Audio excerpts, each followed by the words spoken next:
मेरा मेरा क्वेश्चन नाम मेरे दो सुधांशु है। सवाल है आपसे सर। ये मेरा आपसे पूछना सवाल चाहता ये हूँ है मेरा चलो तो सवाल ये है सर कि आपके सवालात और हमारे जवाबात तो पूछें। इमरान खान के प्रेस कॉन्फ्रेंस में ये जो मीडिया को बुलाया जाता है, या ये गवर्नमेंट की मर्ज़ी होती है या मीडिया खुद आते हैं? मैं नोट कर रहा हूँ पिछले कल या परसों की प्रेस कॉन्फ्रेंस में मीडिया ने अपने सवालात से इमरान खान को बहुत टफ टाइम दिया, और आज जो मीडिया आई थी वो कल वाली मीडिया नहीं थी। आज इमरान खान साहब बहुत रिलैक्स होके बात कर रहे हैं।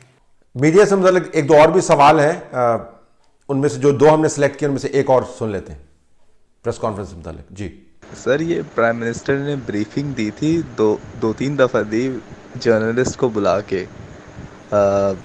जो जर्नलिस्ट थे उनमें रऊफ क्लासरा और ये सारे आए थे। ठीक। आपको क्यों नहीं बुलाते? वो ये क्या वजह है कि वो आपके सवाल फेस नहीं कर सकते? अब इन तमाम सवालों के जवाब और इससे मुतल्लिक जो और सवाल आए हैं प्रेस कॉन्फ्रेंस और मीडिया और मैनेजमेंट और जो बहस चल निकली है कि जी क्या ज़बरदस्त प्रेस कॉन्फ्रेंस की वगैरह वगैरह, इसके मैं 3 हिस्सों में जवाब देता हूं। तो पहले हिस्से में तो मैं आपको बता दूं कि ये बुनियादी तौर पर प्रेस कॉन्फ्रेंस जब हेड्स ऑफ स्टेट या हेड्स ऑफ गवर्नमेंट करते हैं तो उसके अंदर वो चेरी पिकिंग करते हैं, यानी वो बखसूस लोग होते हैं जिनको वो बुलाते हैं, ये उनका प्रेरोगेटिव है। बसा औकात ये होता है कि तंजीमों ने, मीडिया ऑर्गेनाइजेशंस ने, मैं आम निज़ाम की बात करूं पाकिस्तान के अंदर तो बहुत सारी जगहों पर आम निज़ाम के ऊपर जो आकाश बेलें चढ़ी हुई हैं उन्होंने निज़ाम का बेड़ा गर्क कर दिया। तो आम निज़ाम के अंदर बहुत सारी तंजीमें अपने लोगों को उन्होंने डेजिग्नेट किया होता है। तो जो फील्ड रिपोर्टर होता है अमूमन वो जो बीट कर रहा होता है, अगर कोई प्राइम मिनिस्टर को कवर कर रहा है तो प्राइम मिनिस्टर के साथ वो ट्रैवल भी करेगा, प्राइम मिनिस्टर की एक्टिविटीज़ को भी देखेगा, तो अमूमन उन्हीं लोगों को बुलाया जाता है। तो अगर रिपोर्टर्स में से पिक एंड चूज किया जाए तो वो लोग किए जाते हैं अमूमन जो जिनकी ये बीट होती है, और अगर एंकर्स में से पिक एंड चूज किया जाता है तो अमूमन वो लोग जिनको प्री सिलेक्ट किया जाता है और जिनसे एक सर्टन कंफर्ट लेवल होता है। लीडर के अपने कैलिबर पर मबनी है, लीडर के इर्द गिर्द जो मुशावरती टीम है उस पर मबनी है कि वो किन लोगों को बुलाते हैं। लेकिन आप जोर से या धौंस से या कोई इखलाकी या प्रोफेशनल मयार को इस्तेमाल करते हुए कन्विंस नहीं कर सकते जी कि फ़लाँ बंदे को होना चाहिए, फ़लाँ बंदे को नहीं होना चाहिए। बस औकात मीडिया तंजीमें करती हैं लेकिन अमूमन कामयाब नहीं होती। तो ये प्रेरोगेटिव जो है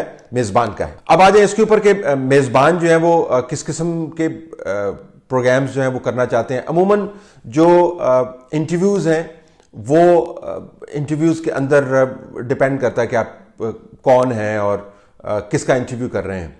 जो ब्रॉड फ्रेमवर्क का इंटरव्यू का वो अमूमन शेयर किया जाता है। दुनिया के बेहतरीन इंटरव्यूज़ जो होते हैं, आप इस तरह अगर आपने डोनाल्ड ट्रंप का इंटरव्यू करना है या नरेंद्र मोदी का इंटरव्यू करना है या न्यूजीलैंड की जो हेड ऑफ गवर्नमेंट है उसका इंटरव्यू करना है या जर्मन हुकूमत की जो हेड ऑफ गवर्नमेंट है अगर उनका आपने करना है इंटरव्यू, या कोई भी और वर्ल्ड लीडर है, कोई स्पोर्ट्स का पर्सन है, कोई और है, तो आपको एक फ्रेमवर्क उनकी मीडिया टीम को देना पड़ता है कि इस फ्रेमवर्क के अंदर रहते रहते हम बात करेंगे।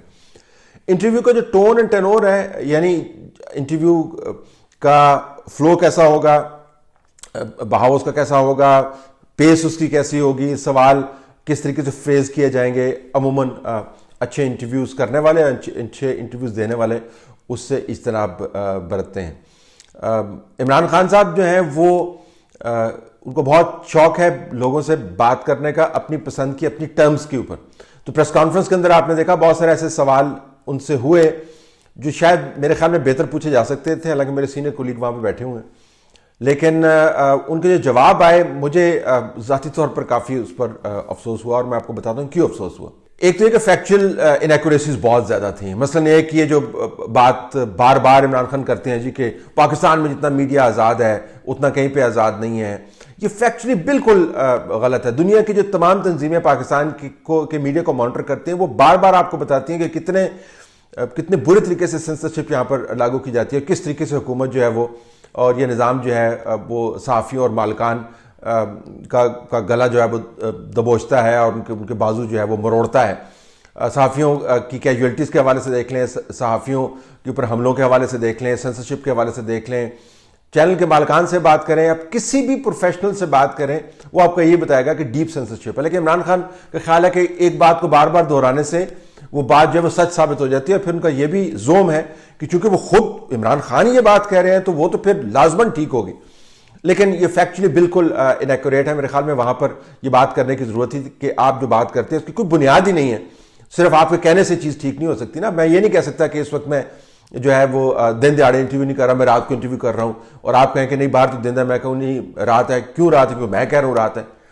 तो दिन रात में, रात दिन में सिर्फ इस वजह से तब्दील नहीं हो जाता कि कौन कौन कह रहा है, वो फैक्ट्स उसको डिफाइन कर देता। आई थॉट कि इसके ऊपर ज्यादा बात की जा सकती थी जो उन्होंने नहीं की, फॉलो अप क्वेश्चंस के अंदर नहीं बात हुई। दूसरी जो बार बार बताया जाता है कि मुझे पता है मगरब के अंदर क्या होता है, तो मगरब के अंदर रहने से मगरब के निज़ाम का पता जो है ना वो नहीं लग जाता आपको। मगरब के अंदर तो बहुत सारे बेवकूफ़ और अहमक लोग भी रहते हैं जिन्होंने दुनिया के अंदर जंगें जो है वो लागू की हैं, जिन्होंने दुनिया के अंदर फसाद बर्पा किया है, जो दहशत गर्दी का बायस बने हैं। तो दुनिया मगरब में रहने से मगरब के निज़ाम से वाकफियत नहीं हो जाती आपकी। उसके लिए आपको कुछ पढ़ना लिखना पड़ता है, कुछ आपके ज़हन के दरीचे थोड़े से खोलने पड़ते हैं, और एक बहस मुबाहिसे का जो मगरब का कल्चर है, जो उनकी फिलोसफिकल बेस है, उसकी बुनियाद पर अगर आप इंगेज करें तो फिर आपको समझ आती है कि मगरब के निज़ाम जिसकी हम बात करते हैं उसके अंदर क्या है। और ये मैं आपको बता दूं कि ये जो कहा जाता है कि अगर आप मगरब में बात करते तो आपके ऊपर आप बंद हो जाते, तो मैं आपको ये भी बता दूं कि जो बातें बतौर हेड ऑफ गवर्नमेंट या पॉलिटिकल पार्टी के इमरान खान करते हैं दूसरों के बारे में, अगर मगरब के अंदर होते तो इतने लायबल केसेस इनके ऊपर होते हैं कि ये दिवालिया हो जाते। तो आप मगरब में हर किस्म की प्रोटेक्शन अवेलेबल है ना, सिर्फ मीडिया के अजीबोगरीब सवालों के अगेंस्ट प्रोटेक्शन तो अवेलेबल नहीं है, अगर वो कोई प्रोटेक्शन अवेलेबल नहीं है, बड़ा फ्री है वहां पर मीडिया।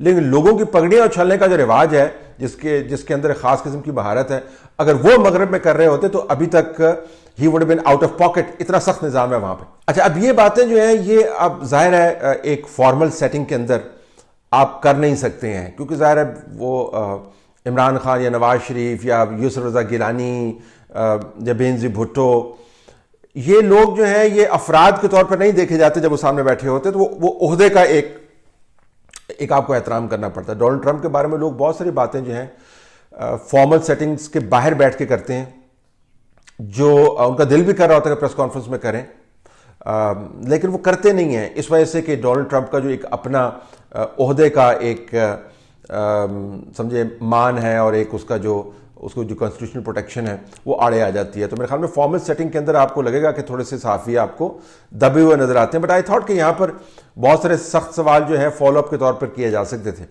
अब मुझे क्यों नहीं बुलाते, ये जो मैंने आपसे बातें की इस वजह से नहीं बुलाते। मेरे ख्याल में उस सवाल का जवाब तो आपको मिल ही गया होगा मुझे क्यों नहीं बुलाते, क्योंकि आप बदतमीजी किए बगैर आप हकायक को बुनियाद करके आप आर्गू आराम से कर सकते हैं, और फिर nobody wants to lose an argument, क्योंकि वहाँ पर तो फिर मंतक की लड़ाई है, वहाँ पर तो हकायक की लड़ाई है, वहाँ पर बयानिए की लड़ाई है।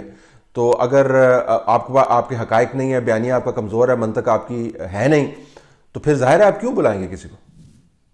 मेरा सवाल ये है कि ये जो जुल्फी बुखारी पे बात आ रही है, क्या खान साहब इस पे कोई इंक्वायरी कमीशन बिठाएंगे?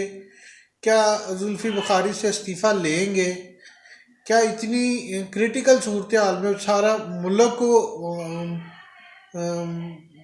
बंद करने की बातें हुई हैं, सारे मुल्क में ये अजीब अफरा तफरी का मामला हुआ है, तो जुल्फी बुखारी के बारे में कोई बात नहीं। रऊफ क्लासरा बात करते हैं तो कहा जाता है कि जी आपको पता नहीं यूरोप में क्या होता है, अखबार बंद हो जाते हैं, चैनल बंद हो जाते हैं। आप इसके बारे में क्या कहेंगे? देखिए, इस तरह के बहुत सारे सवाल आते हैं। मैं आपको ये बता दूं कि मिसमैनेजमेंट की बात बिल्कुल ठीक है, मिसमैनेजमेंट हुई है। अब हुकूमत के अपने अदाद शुमार बताते हैं कि किस तरीके से बहुत बड़ी तादाद में लोग जो हैं वो आए हैं ईरान से, और 70 to 80% जो ओरिजिनल फर्स्ट जनरेशन केसेस हैं वो वहाँ से। यार मैं पहले भी इसका जवाब दे चुका हूँ कि इसमें ज़ायरीन का कसूर नहीं है। आप उस निज़ाम के तहत आपको उनको स्क्रीन करना चाहिए था, जिस निज़ाम के तहत आप उनको स्क्रीन नहीं कर पाए और वो हर तरफ फैल गए। फिर उनसे ज़ाहिर है एक इन्फेक्टेड आदमी जो है वो WHO के अपने बयान के मुताबिक 6 जनरेशन ट्रांसमिशन के बाद वो कोई 3500 बंदों को इन्फेक्ट कर देता है। तो इट्स अ बिग इशू।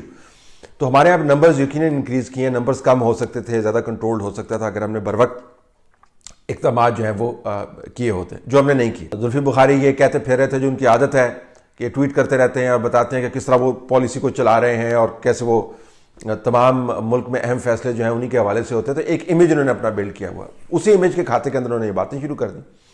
तो लोगों ने कहा कि अगर आप मैनेज कर रहे थे तो फिर आप ही जिम्मेदार होंगे ना। तो इसके ऊपर अब ज़ाहिर है अदालत में हमने देखा होगा, पिटिशन भी चली गई उसके ऊपर। मोहतरम जज साहब के जो रिमार्क्स भी आपके सामने आ गए, कुछ मैंने ट्वीट भी किए हैं। तो उनके पास सिंपल एक ऑप्शन है, वो कहते हैं जी मेरा इस मामले के साथ कोई लेना देना ही नहीं है, मैं पॉलिसी मेकर नहीं हूं और मैं कंट्रोल नहीं कर रहा था, मैंने हाथ भी नहीं लगाया। तो फिर ये बहस शुरू होगी तो कि ज़ायरीन को मैनेज कौन कर रहा है। लेकिन चूंकि उन्होंने एक अपना इमेज बना दिया है, अब मीडिया, सोशल मीडिया के अंदर ये बहस डिफाइन हो गया और पिटिशन के बाद तो एक तरह से डिफाइन हो गया कि इन्होंने ही किया है। और इसमें फिर देखें कि जब तबलीगी जमात वालों के ऊपर बहुत ज़्यादा तनकीद हुई और बहुत सारे सहाफ़ियों ने उसके ऊपर ट्वीट्स भी किए कि उनके इज्तिमा की वजह से फैल रहा है, तो फिर बहुत सारे ऐसे लोग जो कह रहे हैं कि अब तबलीगी जमात वालों के ऊपर तो आपने बड़ा फोकस किया हुआ है, ज़ायरीन के ऊपर आपने फोकस नहीं किया हुआ। तो ये एक किस्म का अनफॉर्चुनेट सेक्टेरियन अंडरटोन वाला जो है ना मामला भी आपको नज़र आता है। तो इसकी तहकीक तो ज़ाहिर होनी चाहिए क्योंकि ओरिजिनल केसेस का एक बड़ी मिकदार आई तो वहीं से थी। काफ़ी ख़बरें सरगर्म है कि इस्टेब्लिशमेंट ने 4 लोगों को हटाने का मुतालबा किया है हुकूमत से, और उससे पहले ये कि लॉकडाउन खान साहब नहीं चाह रहे थे करना और उनको फोर्सफुली लॉकडाउन की सिचुएशन में लेके जाया गया। क्या इस तरह की सिचुएशन है कि इस्टेब्लिशमेंट और इमरान खान एक पेज पर नहीं है और इसके क्या इम्प्लिकेशन हो सकते हैं स्पेशली इस क्रिटिकल वक्त के अंदर। Thank you very much. अस्सलाम वालेकुम रहमतुल्लाह। जी ठीक है। एक और सवाल भी है मीडिया की बहस के हवाले से, जो चंद साहब का बयान आ गया जिसकी वजाहत आ गई, वो भी ले लेते हैं। उसको भी मैं, क्योंकि चंद साहब से मैंने बात की थी, वो भी मैं आपके सामने रख देता हूँ। ज़रा सवाल सुनवा दीजिएगा। मैं जर्मनी से हारून खान बोल रहा हूँ जी। ये एक मैसेज मुझे आज आया है और वो बहुत ही डराने वाला है। अगर आप प्लीज़ इसके बारे में कोई तस्दीक करके बता दें कि वाकई ही पाकिस्तान में इतने ज़्यादा हालात ख़राब हैं कि हज़ारों लोग मर रहे हैं वहाँ पे और गवर्नमेंट बता नहीं रही है। प्लीज़ इसके बारे में ज़रा थोड़ा सा तहकीक करें और प्लीज़ हमें अवेयर करें अपने किसी भी प्रोग्राम में जी। बहुत शुक्रिया जी। अल्लाह हाफिज़। देखिए चंद साहब के मामले का जो जवाब है बड़ा वाज़ेह है, उन्होंने खुद भी इसकी वजाहत कर दी है। वो उनको मुख्तारिया जो उनका दोस्त है उसको वो डरा रहे थे। अब कॉल जो है उनकी जो रिकॉर्ड होगी, अब ये मुख्तारिया ने रिकॉर्ड की है या कॉल उनकी किसी और ने रिकॉर्ड की। और ये मैं आपको बता दूं कि बड़ी शिकायत हैं पीटीआई के अपने मोतबर लीडरान की तरफ से, मोतबर तरीन लीडरान जो उनकी तरफ से है, कि उनके फ़ोन सुने जा रहे हैं और इसके लिए वो पाकिस्तान के इस्टेब्लिशमेंट के इदारों को मूर्द इल्ज़ाम नहीं ठहराते, वो अपनी ही हुकूमत के इदारों को मूर्द इल्ज़ाम ठहराते हैं। तो चंद साहब के हवाले से जो वजाहत आ गई है वो तो है, कर दिया उन्होंने, एक जुमले बोल दिए, नहीं बोलने चाहिए थे। लेकिन असल सवाल ये है कि ये फ़ोन सुन कौन रहा है।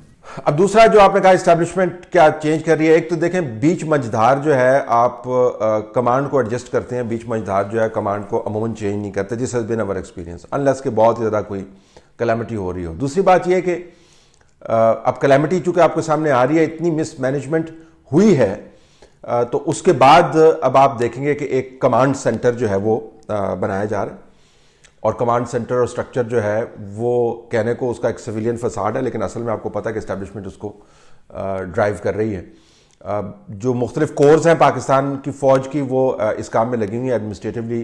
उन्होंने बहुत सारे ऐसे इकदाम लिए हैं जो उनके अमूमी हालात में उनके दायरा अख्तियार से बाहर है, लेकिन चूँकि एमरजेंसी की सूरत हाल है तो उन्होंने ये काम किया है। अगर हुकूमत वक्त और वज़ीर-ए-आज़म पाकिस्तान एक ख़ास किस्म का अंदाज़ अपनाते तो शायद मेरे ख्याल में इस मामले की नौयत, ये मामला यहाँ पर ना आता, आपको कमांड स्ट्रक्चर बनाने की सेपरेट ज़रूरत ना पड़ती, आप खुद ही कमांड कर रहे होते। लेकिन चूँकि एक आदत है कि क्राइसिस जब भी आता है तो आएँ बाएँ शाएँ और ऑल फॉल और उल्टी सीधी मीडिया के ऊपर अटैक, और उसके बाद डंग टपाते हैं। फिर डंग जब टपता नहीं है तो फिर लोगों को कहते हैं जी देखें हमने तो पूरी कोशिश की है, फिर वज़ारत फ़ौज को बीच में आके काम करना पड़ता है। तो वही हालात आपको बनते चले आ रहे हैं। मेरी मालूमात में नहीं है जिन लोगों का आपने जिक्र किया कि उनको हटाने की बात हो रही है।